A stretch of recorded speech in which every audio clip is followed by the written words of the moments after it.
Hello, everyone. It's your big sister Chiquis, and you've reached my personal voicemail box for the Dear Chiquis podcast.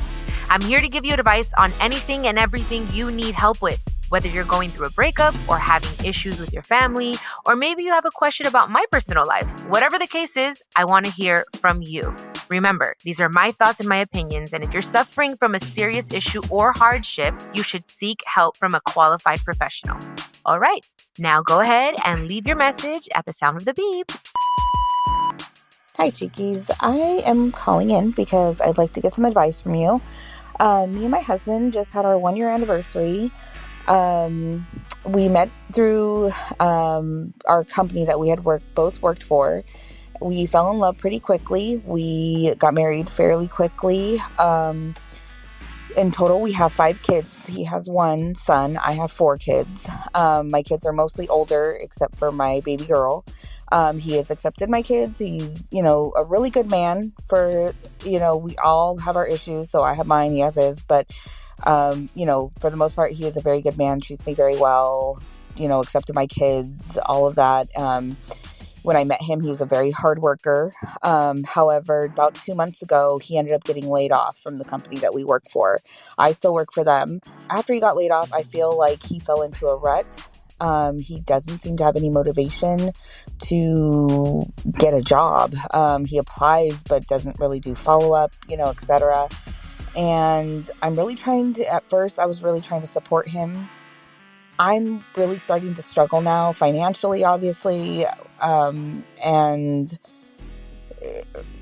trying to support him. I'm kind of suffering mentally and emotionally myself, but I'm trying to stay strong for him. And I just want to know what you would do in my situation. Thank you. Hello, beautiful anonymous listener. Okay, so man, it sounds like he is definitely possibly depressed. It's only been 2 months, but I'm sure those 2 months seem like a year because, bills catch up and it's just a lot. So I get it. I think he needs some type of emotional help. I would probably recommend for him to do some type of life coaching or therapy. I think it's important to understand that, especially if you guys met at this company and he got laid off and you didn't, especially as a man, as a provider, it's going to affect him in every way. So I would just say, be patient, show him some grace. If he doesn't have any motivation, be the motivation for him. If he's a great guy and this is just a little rough patch, every relationship has it. I think you guys can work through it. And definitely he needs to talk to someone. He's going through some type of, of course, he lost his job and it's a lot for a man especially. So I would recommend you maybe helping him talk to someone, some type of counseling, so he can work through his thoughts and, become motivated again, because you definitely need the help. And as women, we want to admire our men. So I get what you're feeling, but just be a little bit more patient. Show him a little bit more grace. If it goes like this for a year, I would say, then that's crazy. Even 6 months. I think in 6 months, he can find another job.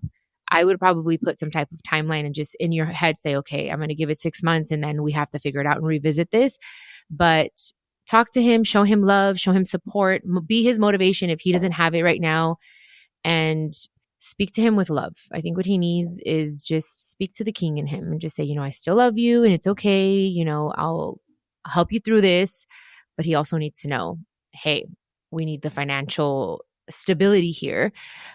So yeah, it's a tough one because I feel for him. I know this is probably very, very tough on him. So that's my advice, and I hope it helps, and I hope he can find a job. I'm going to pray for him, sending good, positive vibes to you guys. All right, guys. Next question comes from Gaby. Hi, Chiquis. It's Gaby from Texas. I recently got broken up with about 2 weeks ago. And I'm out of a 3-year-long relationship. I thought it was pretty serious. We lived together for some time. We went on vacations. There was some red flags in the beginning. He did talk to other women 2 times before. And I, like you, believe in forgiveness. And I looked past it. He wanted to leave. I also believe in if you love somebody, let them free if they want to be. And I talked to him a few days after he broke up with me to get some more answers, and it turned out that he had been talking to this girl this whole time, and he took her on a date 3 days after we broke up. So obviously I was very hurt. I'm on the road to healing. I have great family and friends. I have things to look forward to. I'm getting my PhD in May.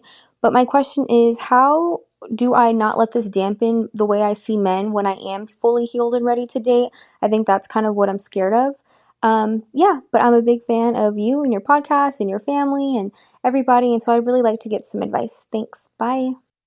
Oh, Gabby, thank you so much. And congratulations on getting your PhD very soon. That is amazing. That's freaking exciting. Well, look, I think what I did in the past, I ignored a lot of red flags. And I think you ignored these red flags. I think, yes, okay, if they do it one time and it's not too crazy and they're honest and like, I do believe in forgiveness. Then after that, if it continues to happen, I just personally wouldn't be okay with it a second time. And I think those are red flags that moving forward, you should not ignore. I think people show their ass if you are open to seeing it, if that makes sense. So anyways, of course, there's always going to be that fear and that thought in the back of your head, like, oh my gosh, like if this, is this going to happen again? And as hard as it is, you just have to shake it off, and you can't see every man like him because not every man is the same. And you're healing. And I think you just need to embrace that healing right now and focus on yourself and focus on this amazing thing that you're about to accomplish, which is freaking phenomenal. I'm so happy for you. And just have faith that you're going to find the right person. And just know if there's red flags from the very beginning, you can't just think, oh, I'm going to change this person. Like I made that mistake and it does not work. Trust me. And they will show you their effort. I mean, when someone's all in, especially a man, they're going to show you from the very beginning. They are not going to ignore texts, and they're not going to ghost, and they're not like, when a man is ready, you're going to be able to feel it. So you just have to have faith that you're going to find that man, you're going to feel it and not be scared. And if you are scared, do it scared, because the only way you're going to find out is if you step into it, not step away from it. So just lean into it, and you're working on yourself, and you're doing exactly that, and just become the person that you want to become, but also the person that you would like to attract. So I get it. Trust me. But not every guy is the same. Not every guy. Trust me on that one too. I said trust me a lot in that one. Anyways, Gabby, thank you so much for your question. And I hope it all works out, girl.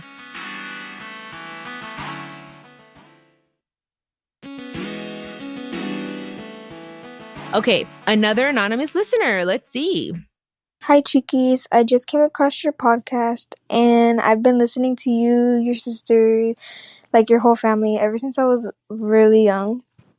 And I'm currently about to hit a 1.5 mark in my relationship, and my mom does not like my boyfriend. She stopped liking him because I told her that he was pressuring me to do stuff, which was not true. And I just told her that more just because I wanted her to let him go, because we had broke up, and I wanted her to like the guy that I was with. And so I told her that he was pressuring me to do stuff, and that was obviously fake and it wasn't true. And I have it stuck in my mind that I need to tell her that that was fake, because I am back with him, and we're about to hit a 1.5 years.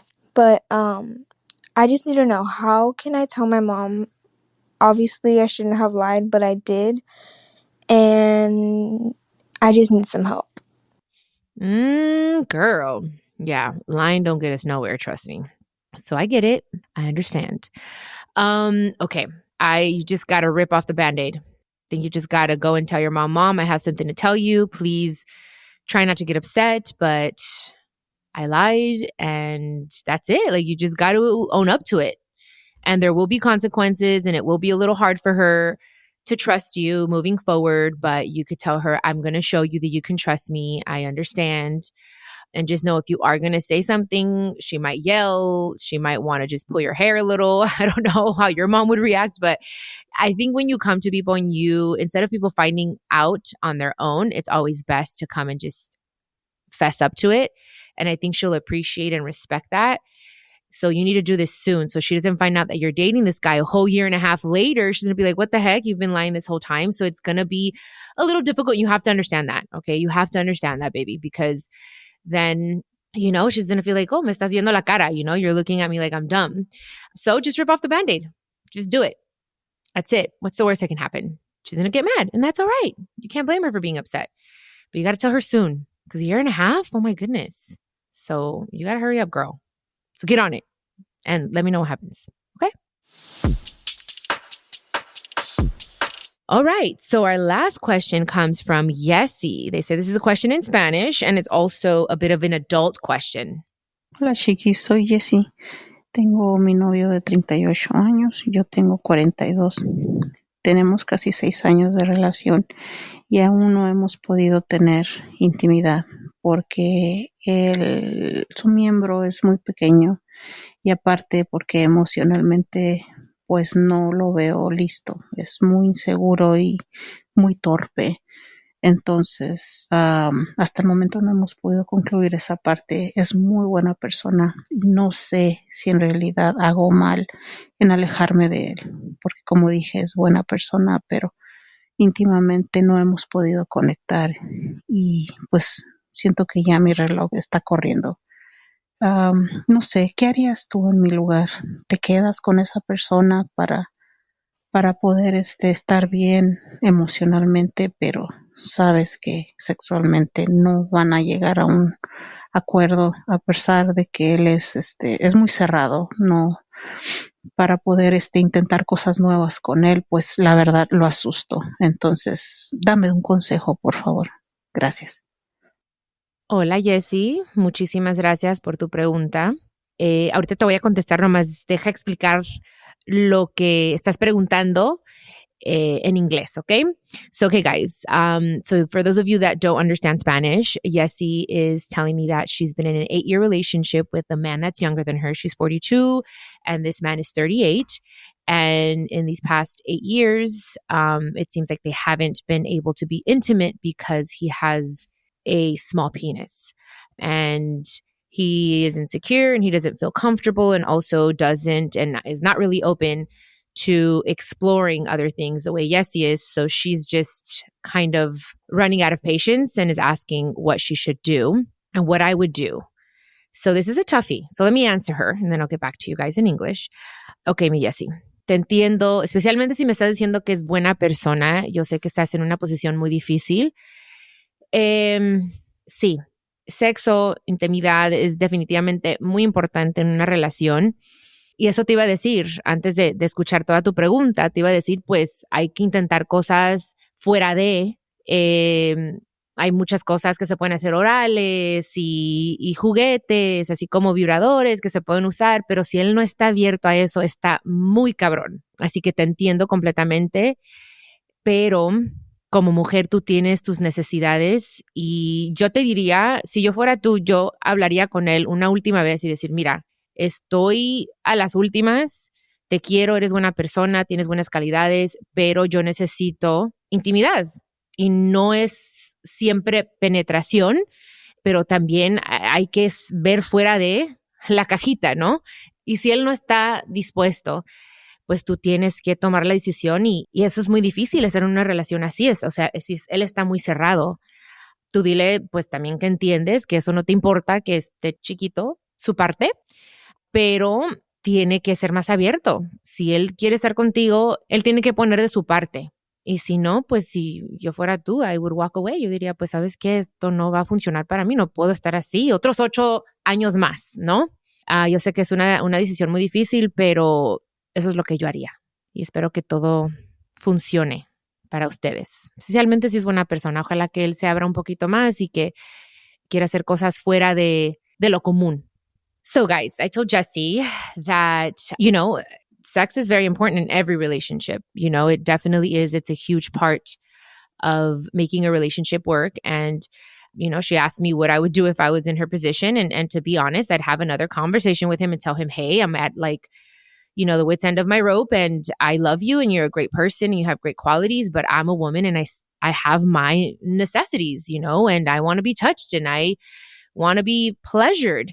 And vice versa, I think that's just normal. And I told her, I would have that conversation and we can do other things, oral sex, toys, etc. But if he's not open to that, it's going to be very, very difficult. So I told her, have one last conversation. And if he's not open to it, then you need to make the decision. And if I were you, I probably would have to walk away from the relationship because then cheating happens, It's a huge part of a relationship. And especially if he's not open to step outside of the box, then that's freaking hard. So small penis or not small penis, you got fingers, you got a tongue, you got toys. There's a lot that you could do. So that's what I told Yesi. And that's my advice. So I hope it helps to my wonderful anonymous listeners and Gaby and Yesi. I wish you guys the best. And again, you guys know you guys can always come back here on Dear Chiquis, leave me a voice note and update me. I love to hear updates. And if you took my advice or not, I love hearing that too. And if you have a question, it could be about anything. Love, life, finances, business, friendships, my personal life. Leave your question at speakpipe.com/Chiquis and Chill podcast. Hasta luego. Los quiero mucho. This is a production of iHeartRadio and the My Cultura Podcast Network. Follow us on Instagram at My Cultura Podcast and follow me, Chiquis, that's CHIQUIS. For more podcasts from iHeart, visit the iHeartRadio app, Apple Podcasts, or wherever you listen to your favorite podcast.